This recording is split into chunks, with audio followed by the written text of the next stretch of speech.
Travis head India से खेलते नहीं है, इंडिया को मारते हैं। इतना डोमिनेट किया ट्रेविस हेड ने इंडिया को, मतलब मार मार के दुम्बा बना दिया। इससे पहले जो ट्रेविस हेड ने गाबा में 3 टेस्ट इनिंग्स खेली हैं, वो पहली बॉल पे आउट हुए थे 0-0-0। तो एक ऑब्वियसली एक मेंटली आप डाउन होते हैं कि यार इस ग्राउंड में मेरा ट्रैक रिकॉर्ड अच्छा नहीं जा रहा। लेकिन आज ट्रेविस हेड ने, आज क्या, हर दफा की तरह जब भी वो इंडिया के खिलाफ खेलते हैं, स्पेशली रिसेंट पास्ट में, ऐसे इंडिया को मारना शुरू कर दिया जैसे ये कोई बोनस बॉलिंग है। मतलब इनको मारना तो बहुत आसान है। एक रह दे के जसप्रीत बुमराह ही नजर आते हैं कि जी ट्रेविस हेड बैटिंग करने आएगा, चलो ठीक है जसप्रीत बुमराह को बॉल पकड़ा दो। मतलब सिराज, आकाशदीप, नीतीश कुमार रेड्डी, चलो एक उन्होंने आउट कर दिया, क्या ही उनकी बात करनी। लेकिन वीक लिंक नजर आ रही है इंडिया की बॉलिंग। मुझे लग रहा था कि ट्रेविस हेड जो बहुत ज्यादा डोमिनेट कर रहे हैं ना, शायद मुझे लगता है वो एक एक्स्ट्रा पेस की कमी है जिसकी वजह से ट्रेविस हेड को बड़ी आसानी होती है इंडिया के खिलाफ खेलते हुए। मतलब जसप्रीत बुमराह वो एक मिसाल है ना, अब क्या फायदा जब चिड़िया चुग गई खेत। मतलब ट्रेविस हेड ने भाई 150 कर दिया, 200 रन की उनकी पार्टनरशिप चलेगी। स्टीव स्मिथ ने कोई 535 दिनों के बाद टेस्ट में शतक जड़ दिया।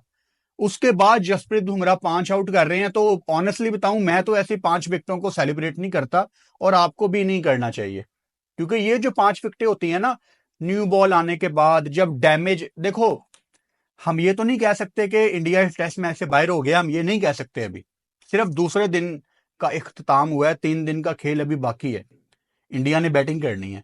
लेकिन हम ये लाजमी कह सकते हैं कि जो डैमेज था वो काफी ज्यादा हो गया।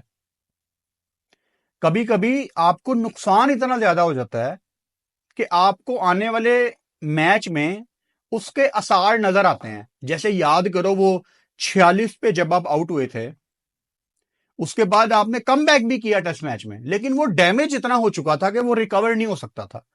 तो ये जो 405 रन आज इतनी बड़ी साझेदारी करवा दी यार, मतलब लग रहा था कि यार अगर कोई आउट कर सकता है ना तो वो बुमराह ही है, और वो भी बेचारा क्या ही कर ले। ऑनेस्टली बताऊं, मुझे थोड़ी सी डिसअपॉइंटमेंट हुई है कि इंडिया ने, it's too early to drop Harshit Rana. उन्होंने पहले मैच में बड़ी अच्छी बॉलिंग कराई थी, दूसरे मैच में डिसेंट थे वो। लेकिन आप जब बुरी बॉलिंग कराते हो या जब आप अच्छी बॉलिंग करवाते हो, किसी भी सीरीज में आपने अगर 2 टेस्ट मैच में बॉलिंग कराई है ना, और वो बड़ी सीरीज है, तो आप अपने आप को थोड़ा सा कैलकुलेट करते हैं कि मैंने पहले मैच में क्या गलतियां की थी। मैं हमेशा कहता हूं कि हमारे यहां ये बहुत ज्यादा होता है टीम चेंज के चक्कर में ना, जिसने अपनी गलतियों से सीख के इंप्रूवमेंट करनी होती है उसको बाहर बिठा देते हैं। अब देखो, आकाशदीप ने दोबारा, वो एक ऐसी पोजीशन में है आज इस टेस्ट मैच में कि उन्होंने अपने आप को साबित करना है। अब क्या बेहतर था, वो बंदा जिसको 2 टेस्ट मैच का एक्सपीरियंस हो चुका है, या वो जिसने अपने आप को साबित करना है? इसमें दोनों ओपिनियन हो सकती हैं। बड़े लोग ये कह रहे होंगे जी आकाशदीप को खेलना चाहिए था। मैं आपकी ओपिनियन की भी रिस्पेक्ट करता हूं, लेकिन मेरे मुताबिक आपको हर्षित राणा के साथ ही जाना चाहिए था। उन्होंने आपको दिखाया था कि आंखों में आंखें डाल के मैं बड़ा कुछ कर सकता हूं। ठीक है, दूसरे टेस्ट मैच वैसे उनके लिए उनके फेवर में नहीं गया। मियां जी, सिराज, अगेन, मतलब सिर्फ अगर आप पैट कमिंस के विकेट लेंगे और ऊपर से 200 की पार्टनरशिप लगी होगी यार, इतना मारा है ट्रेविस हेड ने सिराज को आज। मुझे लग रहा था कि पिछले मैच का वो बदला शायद आज ले रहे हैं। जहां जहां वो चाह रहे थे, एक तो है ना कि चलो ट्रेविस हेड बड़ी अच्छी बैटिंग करता है, एक तो वो फैक्ट है, लेकिन आप उसको बॉल कहां पे डाल रहे हो? मतलब मिसाल के तौर पे ऑस्ट्रेलिया में हमेशा समझा जाता है कि जी शॉर्ट बॉल हमेशा काम आती है, लेकिन वो शॉर्ट बॉल डालने के लिए आपके पास वैसा पेस भी होना चाहिए। वो शॉर्ट बॉल आप उसको करवा रहे हो, पेस इतना ज्यादा नहीं है, तो उसको नजर आ रही है साफ। और ये ऑजी कंडीशन में बड़े हुए लड़के हैं सारे यार, ये तो खा भी जाएंगे शॉर्ट बॉल को। कोई आपके पास कोई पेस हो, कोई मयंक यादव, उमरान मलिक, मैं कब से कह रहा हूं कि आपको एक एक्सप्रेस फास्ट बॉलर तैयार करना चाहिए था इस सीरीज के लिए, चाहे आप उसको ना खिलाते यार। लेकिन आपको अक्सर ऐसी विकेट मिल जाती है कोई एक आधे टेस्ट मैच में। आपके पास एक बॉलर ऐसा लाजमी होना चाहिए जो बाकी सबसे मुख्तलिफ हो, सबसे डिफरेंट हो। मतलब ऑस्ट्रेलिया में अगर कोई 92, 93, 94, 95 पे बॉल करने वाला बॉलर है, आप उसको तैयार करो। आपके पास रह दे के दो नाम आते हैं, आप उनको कभी इधर भेज रहे हो, कभी उधर भेज रहे हो, वो इधर इंजर्ड हो रहे हैं, उधर इंजर्ड हो रहे हैं। प्लान करके तैयार किया जा सकता था। मैं हमेशा मानता हूं कि ऑस्ट्रेलिया में एक एक्सप्रेस फास्ट बॉलर कम से कम आपके साथ लाजमी स्क्वाड में होना चाहिए, क्योंकि आपकी जैसे ही आपकी बॉलिंग से जसप्रीत बुमराह रेस्ट पे जाते हैं तो आपकी बॉलिंग के हाथ पांव कांपते हैं। सिराज के बारे में सोचा जाता है कि चलो यार इनके पास बड़ा एक्सपीरियंस है, शायद आज फिर ये कुछ कर सकें। आकाशदीप क्या ही वो अभी उन्होंने साबित करने हैं आपको, क्या ही आप उनसे तवक्को करेंगे। एंड नीतीश कुमार रेड्डी जी जिंदगी भर याद रखेंगे कि उनको लबू शेन की विकेट मिल गई। हालांकि पिछले टेस्ट मैच में अच्छा कमबैक किया था मार्नस ने, लेकिन इस टेस्ट मैच में वो भी कह रहे होंगे मेरी किस्मत ही बुरी है यार, मैं नीतीश कुमार रेड्डी से आउट हो गया हूं। तो मतलब बहुत ही बहुत ही अजीब बॉलिंग लाइनअप है ये इंडिया की, to be honest. Jasprit Bumrah rest पे चले जाए तो आप भी दुआ ही करते हैं कि जसप्रीत रेस्ट करके दोबारा वापस आ जाए। एक बॉलर से आप एक सेशन जीत सकते हैं। हाँ, 5 टेस्ट मैच की सीरीज का एक मैच भी आप जीत सकते हैं, जैसे बुमराह ने बहुत इंपॉर्टेंट रोल अदा किया पर्थ में। लेकिन 5 टेस्ट मैच की सीरीज आपको सिर्फ एक बंदा नहीं जितवा सकता। हमने पहले टेस्ट मैच में भी ये बात की थी कि गोइंग फॉरवर्ड आगे सीरीज में ठीक है आपके पास जसप्रीत बुमराह है, लेकिन बाकियों को भी तगड़ा होना पड़ेगा। ये मेरा ख्याल है जिंदगी में ना आपको एज ए क्रिकेटर 2-3 दफा ही ऑस्ट्रेलिया जाने का मौका मिलता है, तो आपको थोड़ा सा दिखाना पड़ेगा। यहां अभी ऑस्ट्रेलिया के जैसा कि आप जानते हैं 405 पे 7 आउट हैं और एलेक्स कैरी 45 पे खड़े हुए हैं। और कल अगर इन्होंने आके कोई, अगर ऑस्ट्रेलिया 500 550 लगा देती है बोर्ड पे तो ठीक है, मैं एग्री करता हूं कि इस टेस्ट मैच में ड्रॉ का फैक्टर बहुत ज्यादा इन्वॉल्व हो जाएगा। अभी हम गाबा के रिकॉर्ड के ऊपर भी बात करते हैं, लेकिन इंडिया साइकोलॉजिकली इस टेस्ट मैच में ना बहुत बाहर हो जाएगा। मतलब मैं आपको दूसरे दिन के एंड पे ये बात बता रहा हूं, मुझे खौफ आ रहा है एक इनिंग्स की डिफीट से।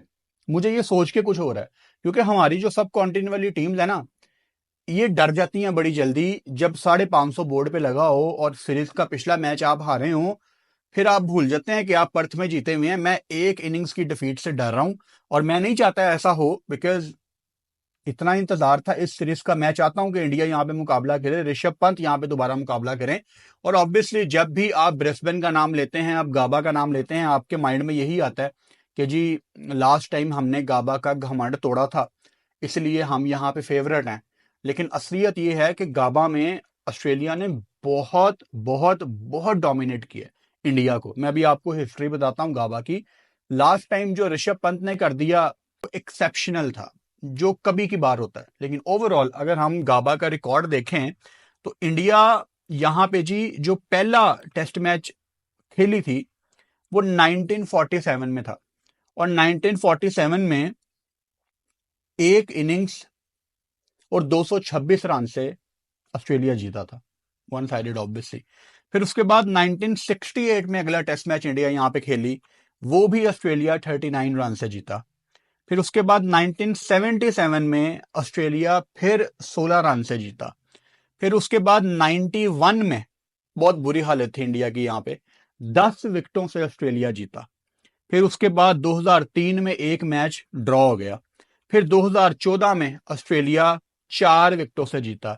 और फिर 2021 में जो लास्ट आपकी गाबा का घमंड जो आपने तोड़ा था, 3 विकेटों से इंडिया जीता वो टेस्ट मैच। और अब आप 2024 में हैं, यानी कहीं पे नजर ही नहीं आ रही इंडिया एक टेस्ट मैच के अलावा, कहीं पे नजर नहीं आ रही।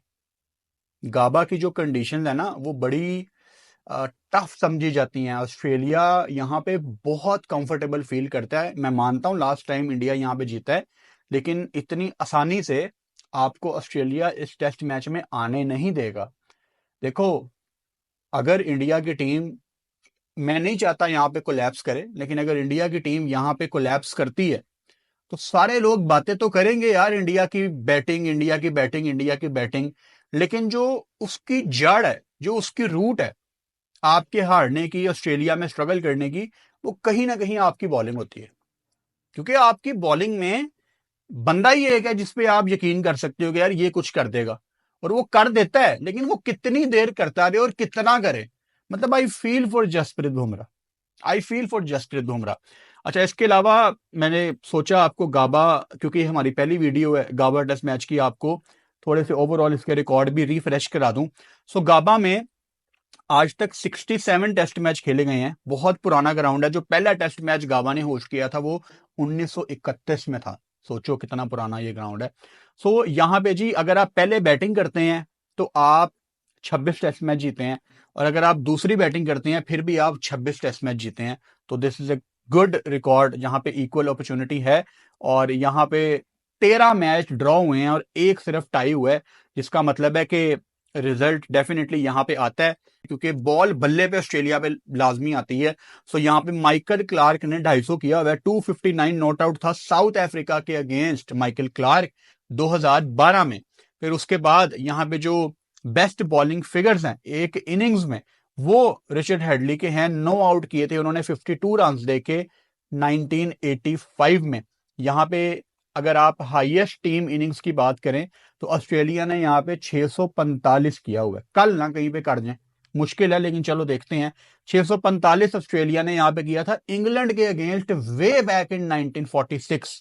और यहाँ पे अगर लोएस्ट स्कोर की बात करें तो इंडिया और ऑस्ट्रेलिया दोनों यहाँ पे 58 और 58 पे आउट हुए हैं। ऑस्ट्रेलिया 1936 में 1936 यार कितनी पुरानी गल है। 1936 में ऑस्ट्रेलिया यहाँ पे 58 पे आउट हुआ था और इंग्लैंड ने आउट किया था। फिर यहाँ पे इंडिया 58 पे आउट हुआ अगेन, लेकिन इनको आउट करने वाली ऑब्वियसली ऑस्ट्रेलिया की टीम थी। यहाँ पे जो हाईएस्ट रन चेज है वो ऑब्वियसली गाबा का घमंड है। इंडिया ने 329 किया था, 7 आउट थे उनके 2021 में, जैसा कि आप जानते हैं। और यहाँ पे जो एवरेज स्कोर है वो तकरीबन 350 है। तो मतलब बैटिंग तो यहाँ पे होती है अगर आप करना चाहें, लेकिन यहाँ पे बैटिंग करना इतना आसान नहीं है, आपको बहुत तगड़ा होना पड़ता है। शायद शायद शायद अगर ऑस्ट्रेलिया यहाँ पे 550 की तरफ चली जाती है तो इंडिया हो सकता है कि ड्रॉ के माइंडसेट में चला जाए। और जब आप ड्रॉ के माइंडसेट में चले जाते हैं तो आप शेल में जाते हैं, और जब आप शेल में जाते हैं तो आपकी विकेटें गुच्छे में जाती हैं।